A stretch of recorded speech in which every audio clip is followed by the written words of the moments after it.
So we begin each worship service in this sanctuary with an expression of awe and humility before the astonishing mysteries of all creation.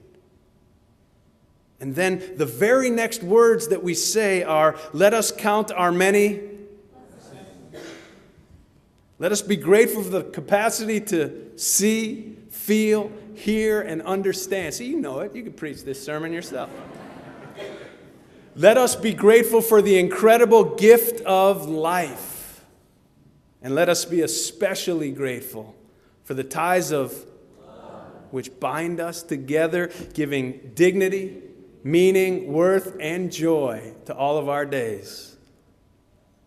Some of you have heard that for decades, right?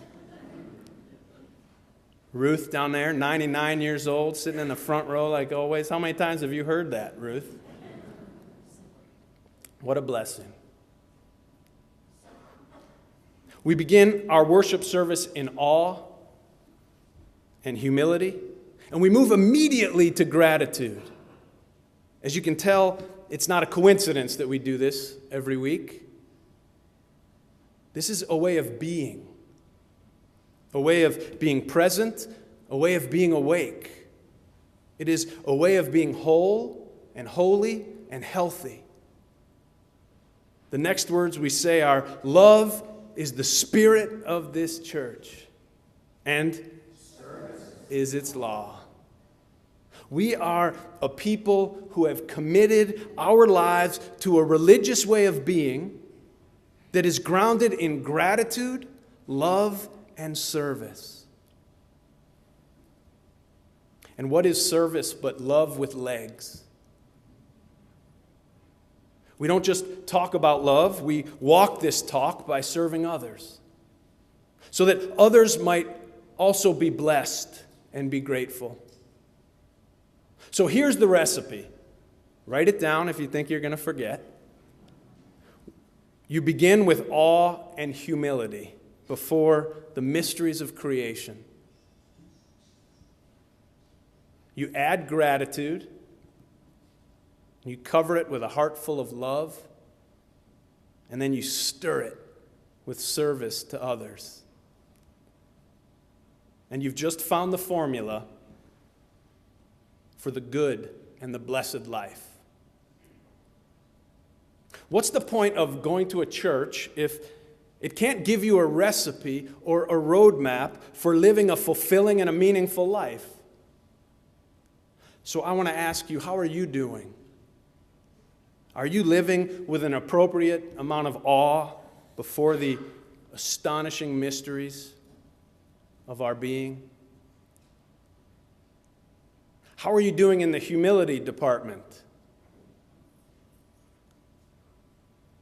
To get to the humility department, you take the escalator down a few floors from self-righteousness. Are you remembering to be grateful for the blessings, for your blessings, every day, not just on Sundays? Are you growing in your capacity to give and to receive love? And are you being of service to someone or something beyond yourself? Now, since my focus today and this month is gratitude, I want to suggest that you begin each day by taking a few moments to count your blessings. I did this morning.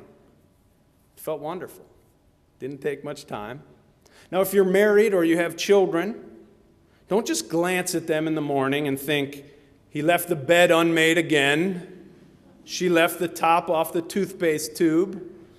He left coffee grounds on the counter and forgot to put away his dishes. How predictable. First say, thank God that I have someone to love and to live with me.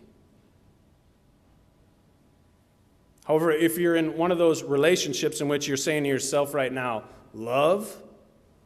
I haven't felt the love in a long time. Remember, love is a verb, and then it's a feeling. Just like gratitude is a verb, which brings on happiness. The feeling of love comes from the action of love. Love, the feeling, is felt by those who act lovingly towards others.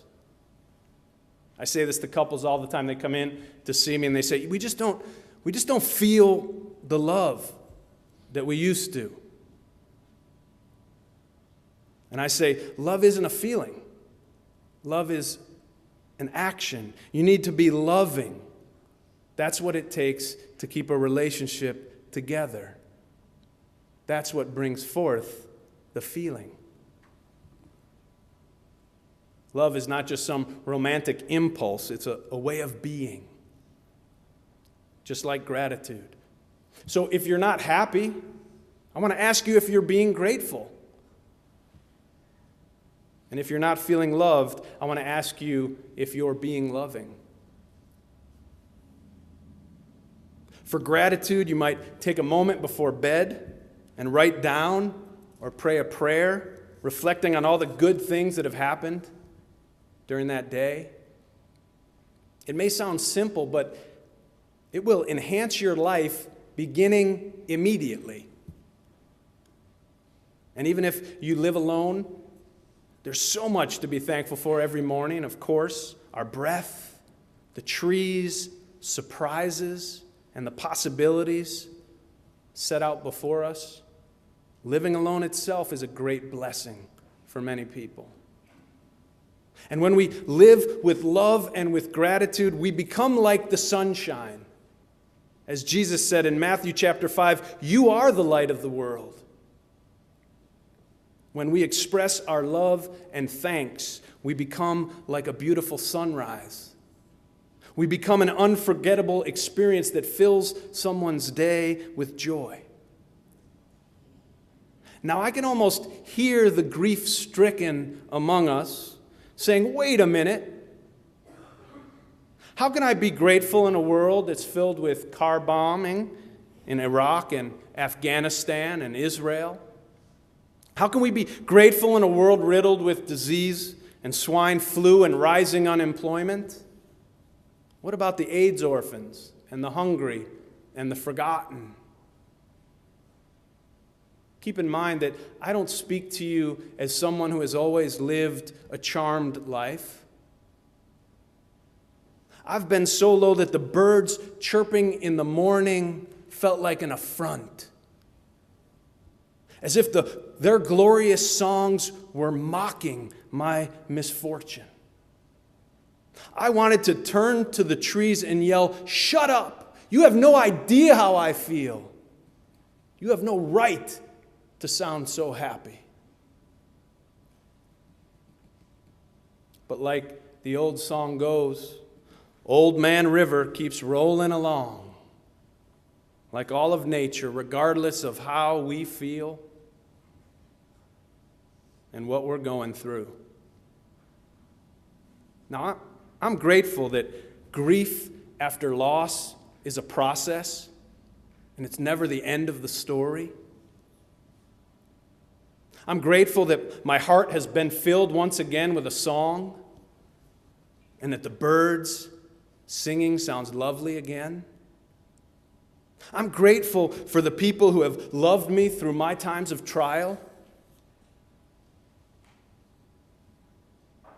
And I know, I look out there and I see our cancer survivors. I see you. I see those who've made it through surgery alive. I see you.